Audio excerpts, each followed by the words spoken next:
पौधे कमाल के होते हैं। ये लंबे और मजबूत होते हैं। छोटी सी इकाई से लेकर विशाल पेड़ों तक पौधे हमारे चारों ओर हैं। लेकिन क्या आपने कभी सोचा है कि ये कैसे बढ़ते हैं? ये सूरज से ऊर्जा कैसे लेते हैं और उसे खाने में बदल देते हैं, जिससे ये जीवित रहते हैं? इसे प्रकाश संश्लेषण कहते हैं और यह किसी चमत्कार से कम नहीं है। प्रकाश संश्लेषण एक जादू की तरह है जो पौधे हर दिन करते हैं। यह वह प्रक्रिया है जिसके द्वारा पौधे सूर्य के प्रकाश, पानी और कार्बन डाइऑक्साइड का उपयोग करके अपना भोजन बनाते हैं। पृथ्वी पर केवल यही जीवित चीजें हैं जो ऐसा कर सकती हैं। पौधों के बिना हमारी दुनिया बहुत अलग होती। तो यह जादू कैसे काम करता है? यह सब सूर्य के प्रकाश से शुरू होता है। पौधों में सूर्य के प्रकाश से ऊर्जा ग्रहण करने की अद्भुत क्षमता होती है। जैसे घरों पर लगे सोलर पैनल बिजली बनाने के लिए सूर्य के प्रकाश को अवशोषित करते हैं। यह ग्रहण की गई ऊर्जा प्रकाश संश्लेषण की पूरी प्रक्रिया को चलाती है। पौधों की पत्तियों के अंदर एक खास चीज होती है जिसे क्लोरोफिल कहते हैं। क्लोरोफिल ही पौधों को उनका हरा रंग देता है।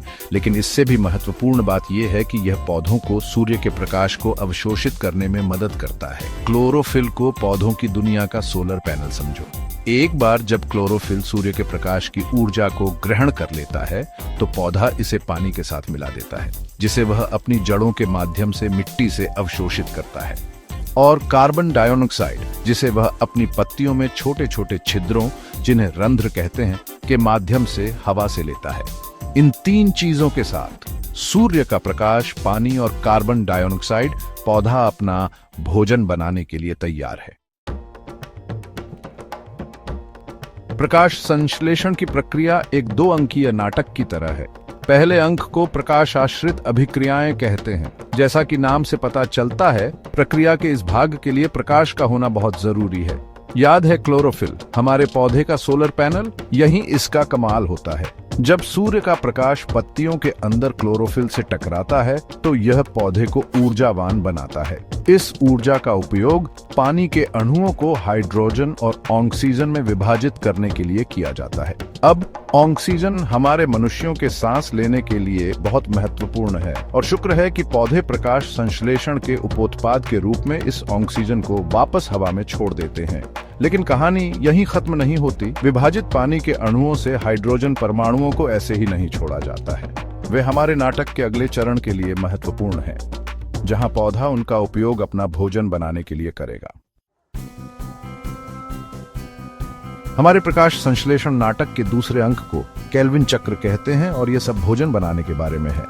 इसे पौधे की अपनी चीनी की फैक्ट्री समझो। इस प्रक्रिया के इस भाग को सीधे प्रकाश की आवश्यकता नहीं होती है, इसलिए यह तब भी हो सकता है जब सूरज नहीं चमक रहा हो, जैसे रात के दौरान। याद है वे हाइड्रोजन परमाणु जिनके बारे में हमने पहले बात की थी? खैर, केल्विन चक्र में पौधा इन हाइड्रोजन परमाणुओं का उपयोग करता है हवा से ली गई कार्बन डाइऑक्साइड के साथ एक विशेष प्रकार की चीनी बनाने के लिए, जिसे ग्लूकोज कहते हैं। ग्लूकोज पौधे का पसंदीदा भोजन है। फिर पौधा इस ग्लूकोज का उपयोग तुरंत ऊर्जा के लिए बढ़ने और फलने फूलने के लिए कर सकता है या इसे बाद में उपयोग के लिए स्टोर कर सकता है। यह बुरे वक्त के लिए नाश्ता जमा करने जैसा है। भाग 5, छोटी पत्तियों से लेकर विशाल पेड़ों तक प्रकाश संश्लेषण क्रिया में। पौधों की दुनिया में हर जगह प्रकाश संश्लेषण होता है। उदाहरण के लिए एक पेड़ को देखो। इसकी पत्तियां छोटी छोटी खाद्य फैक्ट्रियों की तरह हैं, जो सूर्य के प्रकाश को ऊर्जा में बदलने के लिए अथक प्रयास करती है। यही ऊर्जा पेड़ को लंबा और मजबूत बनाने, सुंदर फूल पैदा करने और स्वादिष्ट फल देने में मदद करती है। या बगीचे में रंग बिरंगे फूलों पर गौर करो। उनके चमकीले रंग मधुमक्खियों और तितलियों जैसे परागणकों को आकर्षित करने के लिए होते हैं, लेकिन ये फूल भी उस अमृत का उत्पादन करने के लिए प्रकाश संश्लेषण पर निर्भर करते हैं, जिस पर ये कीड़े भोजन करते हैं। भाग 6, प्रकाश संश्लेषण और हम ताजी हवा के साथ। प्रकाश संश्लेषण केवल पौधों के लिए ही महत्वपूर्ण नहीं है, यह पृथ्वी पर सभी जीवन के लिए महत्वपूर्ण है, जिसमें हम मनुष्य भी शामिल हैं। याद है कैसे पौधे प्रकाश आश्रित अभिक्रियाओं के दौरान ऑक्सीजन छोड़ते हैं? खैर, वह ऑक्सीजन वही है जो हम जीवित रहने के लिए सांस लेते हैं। हमारी ली गई हर सांस पौधों की दुनिया का एक उपहार है, लेकिन यह केवल हमारे द्वारा सांस ली जाने वाली हवा के बारे में नहीं है। प्रकाश संश्लेषण की प्रक्रिया के माध्यम से पौधे खाद्य श्रृंखला की नींव है। जब हम पौधे खाते हैं या जब हम ऐसे जानवर खाते हैं जो पौधे खा चुके होते हैं, तो हम अप्रत्यक्ष रूप से उस ऊर्जा का उपभोग कर रहे होते हैं जो पौधों ने मूल रूप से सूर्य से ग्रहण की थी। यह जीवन का एक सुंदर चक्र है।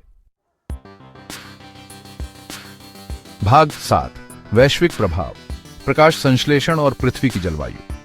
प्रकाश संश्लेषण पृथ्वी की जलवायु को नियंत्रित करने में महत्वपूर्ण भूमिका निभाता है।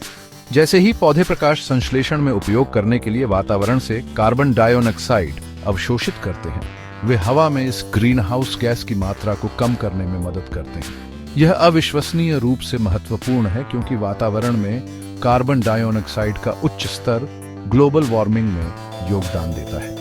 विशेष रूप से वन बड़े पैमाने पर कार्बन सिंक के रूप में कार्य करते हैं, वातावरण से बड़ी मात्रा में कार्बन डाइऑक्साइड को अवशोषित करते हैं और इसे अपनी लकड़ी, पत्तियों और जड़ों में बंद कर देते हैं। ये जलवायु परिवर्तन के खिलाफ लड़ाई में वनों को महत्वपूर्ण सहयोगी बनाता है।